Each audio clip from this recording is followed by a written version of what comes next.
finishing this piece of my bargain. And what I mean by that is it doesn't matter how long it takes to finish it, I don't know, but that is the shape of where I am living and functioning, and that I'm going on to something else, the shape of which I have no idea. Only thing I know is it's going to be quite different. What I leave behind has a life of its own. I've said this about poetry. I've said it about children.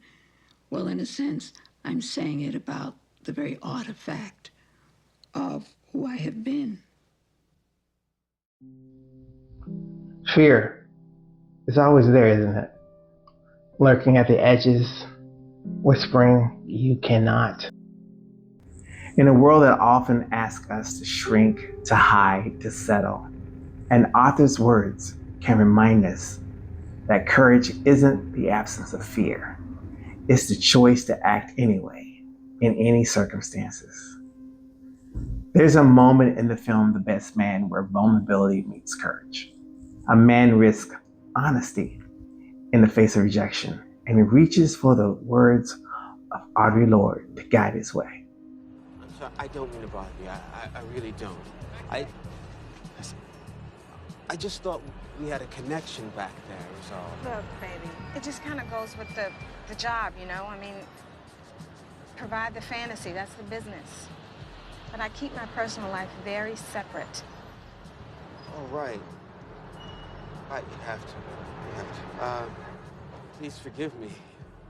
Your show was great. Thank you. Because if you didn't define yourself for yourself, you'd be crunched into other people's fantasies of you and eaten alive. What did you say? I'm sorry, it's just a quote I use to inspire my students. Audre Lorde, I know. Yeah. Yeah.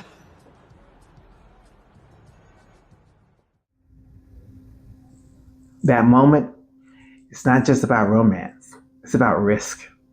It's about daring to reveal yourself when rejection feels easier. In that small exchange, we see something deeply human, the tension between fear and truth. Lord's words remind us that power isn't bravado. It's the courage to stay open, to stand in your vision, even when the world tells you to step back. Fear is never the full story. When we dare to be powerful, when we use our strength in service of our vision, fear becomes less important, less defining. Fear loses its hold. Welcome to the Mirror and the Window podcast, a space where we explore the ideas and the voices and the truths that ignites us, that calls us to live boldly, to create deeply, and to confront the world with clarity and purpose. This series is Seeds of Fire, Mirrors of Truth, where we begin the journey of discovering what it means to claim our power, to speak our truths, and to light fires that cannot be extinguished. Each fire begins with a voice, each voice a vision, together forming one timeless call to resistance. In our last episode, James Baldwin's words challenged us to see the world as it is, as it could be. His insights on race, identity, and belonging pierce through the comforting illusions we often hold. Baldwin reminds us the cost of silence is too great. The act of speaking, of bearing witness, is revolutionary. I can't be a pessimist because I'm alive. To be a pessimist means that you have agreed that human life is an academic matter. So I'm forced to be an optimist. I'm forced to believe that we can survive whatever we must survive. But the Negro in this country, the future of the Negro in this country is precisely as bright or as dark as the future of the country. It is entirely up to the American people and our representatives. It is entirely up to the American people whether or not they're going to face and deal with and embrace this stranger whom they've maligned so long.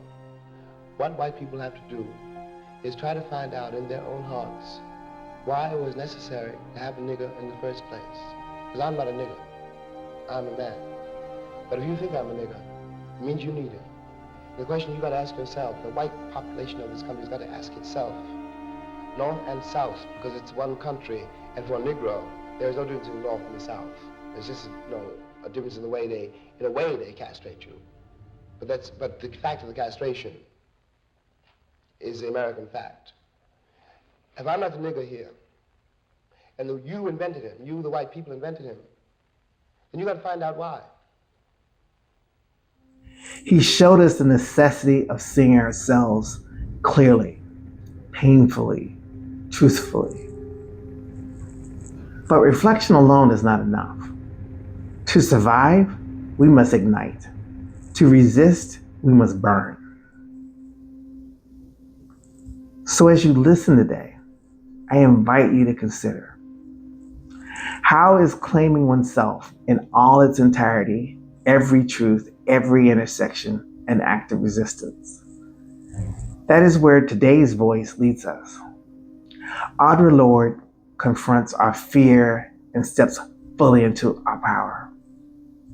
Audre Lorde carried within her a fierce contradiction, the pain of being both hypervisible and invisible in spaces she inhabited. Are not people of color does not make you safe from the effects of it. We must begin to see that because we do not share the actual tenets of problems that affect women, we are nonetheless, each of us, affected by them. A poet, a warrior, a mother, a lesbian. She understood that our identities are not singular, but layered, and that these layers demand recognition, even when the world preferred silence. She did not fit the boxes the world tried to confine her to. Instead, she lit a fire that burned through silence and demanded transformation. She reminded us that survival is not passive. It is active, it is fiery, it is creation. But before we enter her fire, let's place her in context. Born in Harlem in 1934 to Caribbean immigrant parents, Audre Lorde grew up learning to read and write as acts of survival. She began her career as a librarian before stepping fully into her calling as a poet and activist.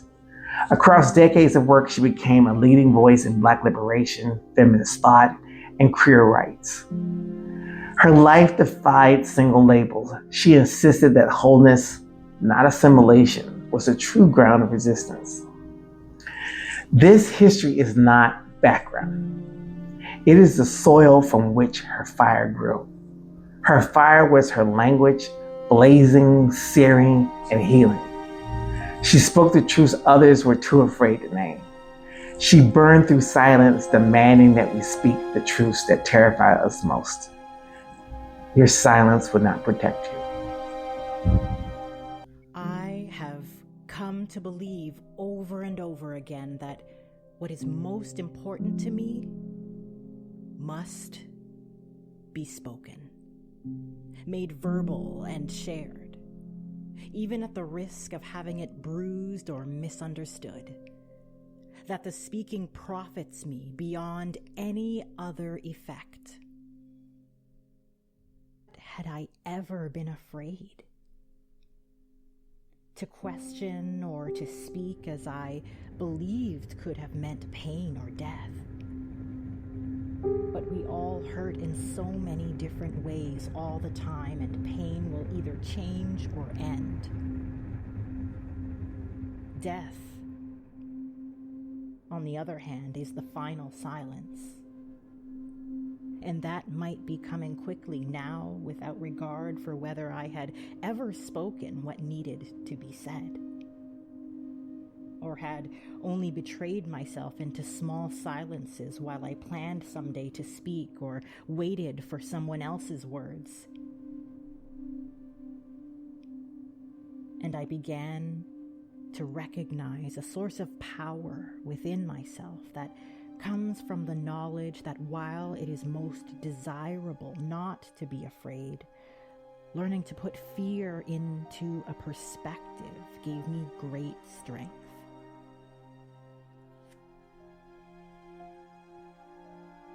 I was going to die. If not sooner than later, whether or not I had ever spoken myself. My silences had not protected me. Your silence will not protect you. To be a Black lesbian in Lorde's time was to navigate constant tension. She confronted the expectations of a world that demanded conformity, and she fought to create spaces where authenticity could flourish. In her 1984 book, Sister Outsider, she wrote, "The master's tool will never dismantle the master's house," arguing that social justice and liberation cannot be achieved by using the same ideologies, systems, and methods of the very forces oppression one is fighting. The essay originated from a speech she gave at the Second Sex Conference, also known as the Conference on Feminist Theory, at NYU in 1979. Lorde was only 2 Black women invited to participate. She pointed out the conference's lack of intersectionality, which ignored how race, class, and sexuality intersected with sexism to the effect of the lives of marginalized women. She said, "Those of us who stand outside the circle of this society's definition of acceptable women, those of us who have been forged in the crucibles of difference, those of us who are poor, who are lesbians, who are Black, who are older, know that survival is not an academic skill. It is learning how to stand alone, unpopular, and sometimes reviled, and how to make common causes with those others identified as outside the structures in order to find and seek a world in which we can all flourish." Lorde argued that by excluding and tokenizing women of color, poor women, and lesbians, the conference was using the master's tools, namely the racist and patriarchal practice of divide and conquer, maintaining white comfort, to define and address women's issues. In essence, the quote is a call to action for oppressed communities to recognize the limitations of existing systems and to develop their own independent, radical strategies and tools to build a new, more equitable world. Every point, every essay, every lecture was an act of courage. She illuminated how power operates, not just in society, but within ourselves. She asked uncomfortable questions. How do we honor all aspects of our being? How do we resist the pressures to shrink, to silence, to disappear? Lorde resisted by naming the intersections of her existence: Black, queer, woman, mother. But those identities did not coexist peacefully in her world. In the 1950s and the 60s, each demanded a price. We knew we were outsiders. We knew we were outside the pale. We lived in the village. We were outsiders. We were dykes, right? A lot of us were artists. We hated typing, right? We didn't want straight jobs. Whatever we did, we were at the fringe. Now, this, of course, was the 50s. It was like the gay girls' version of the beatniks. You have to remember that the lesbian gay girls, because that's what we would call the gay girls population, was a reflection of what else was going on, right, around us. And that was the era of, let's pretend this is the best of all possible worlds. This is exactly what we choose, right? And this is it. So, like, nobody talked about racism. Right. So if something happened to me in a bar, I couldn't count on anybody standing up and covering my back. A white lesbian would not stand up to cover my back. They may say, personally, oh, isn't that too bad it happened to you? But not, hey, this shouldn't happen, period. You need to begin with a movement, which is what Black Power and the Civil Rights Movement was. Then, immediately within it, you are going to get those people whose differences are not being articulated, which is, right, us. So then there is immediately another step. The feminist spaces she entered often could not see her blackness. The civil rights movements that claimed equality often silenced her queerness. Even motherhood, sacred grounding, was used to question her radicalism. As if, could a mother also be a warrior? Could she nurture and confront, love her children, and love women? She understood that fragmentation is the first violence oppression demands. To survive, she would have to be whole. Each identity sharpened her vision. Through these tensions, she forged her strength. By embracing every part of herself, she turned conflict into clarity. She showed that the power of intersectionality is not in blending identities until they blur, but holding them all visibly, fiercely, until they transform the very meaning of freedom. The world tried to name those intersections as weakness. Lorde refused. She showed us that when you hold all of your identities without apology, they do not fracture you, they fortify you. She argued that true liberation can only be achieved by uniting across differences, not by pretending they don't exist. Take her poem, A Litany for Survival. It is not a gentle poem.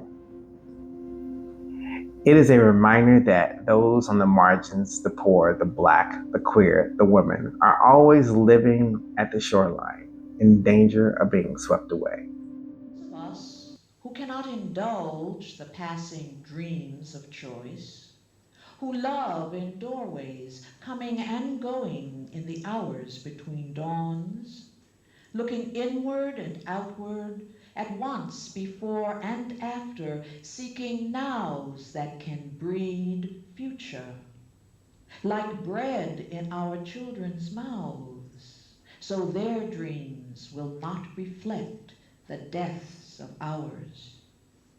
But those of us who were imprinted with fear like a faint line in the center of our foreheads, learning to be afraid with our mother's milk, because by this weapon, this illusion of some safety to be found, the heavy-footed hoped to silence us. For all of us, this instant and this triumph, we were never meant to survive. So when the sun rises, we are afraid it might not remain. When the sun sets, we are afraid it might not rise in the morning. When our stomachs are full, we are afraid of indigestion. When our stomachs are empty, we are afraid we may never eat again.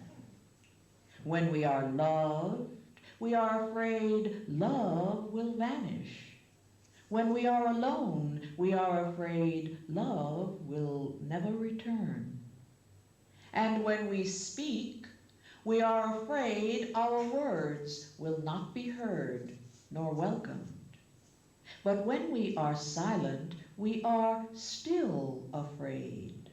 So, it is better to speak, remembering we were never meant to survive. Her litany does not beg for safety, it demands courage. She tells us, even when afraid, especially when afraid, we must speak, because silence is death and voice is survival. This is resistance, not waiting until fear disappears, but using fear itself as fire, as fuel. And then there is Lorde's essay, The Uses of Anger. Lorde does not tell us to bury rage. She teaches us that anger, especially the anger of women of color, is not destructive by nature. It is clarifying. It is a source of vision. Anger cuts through denial, naming injustice with precision. It can build bridges between women, between communities, if we are willing to listen Women without fear. respond to racism. My response to racism is anger. I have lived with that anger, ignoring it, feeding upon it, learning to use it before it laid my visions to waste. For most of my life. Once I did it in silence, afraid of the weight. My fear of anger taught me nothing. Your fear of that anger will teach you nothing also. Her analysis was a radical blueprint. Anger, not as chaos, but as strategy, as energy for transformation. What gave her fire such heat was the intersection she carried in her body. Each identity was a spark. Together they became a blaze. She showed us that liberation begins within and radiates outward. Her fire taught us that resistance is both love and rage, destruction and rebirth. To ignite is to live. Black women are expected to use our anger only in the service of other people's salvation or learnings. But that time is over. My anger has meant pain to me, but it has also meant survival. And before I give it up, I'm going to make sure that there is something at least as powerful to replace it on the road to clarity.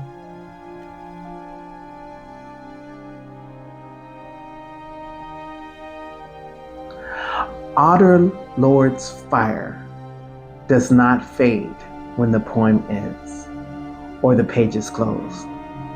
It lingers in the breath we take before we speak, in the courage it takes to tell the truth when silence feels safer.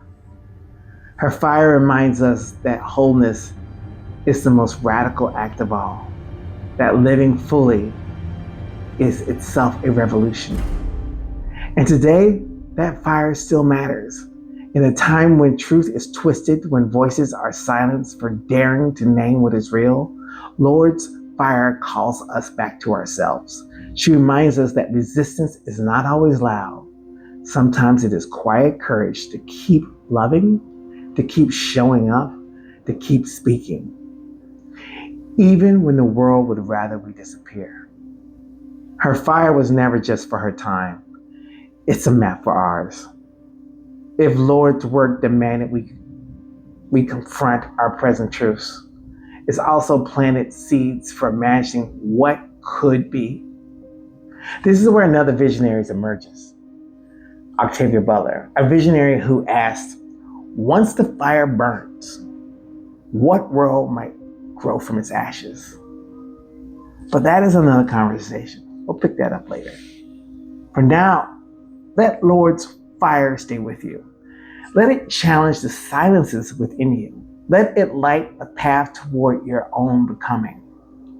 What seed can you plant in yourself, in your community, that carries forward Baldwin's truth and Lorde's fire? Maybe that's the lesson her fire leaves us with, that we do not get to choose the times we live in, but we do get to choose how we burn, with rage, with truth, with love enough to remake the world. We have been here before, and we are still here, still burning, still building. From the mirror to the fire to the seed, this is the journey of resistance.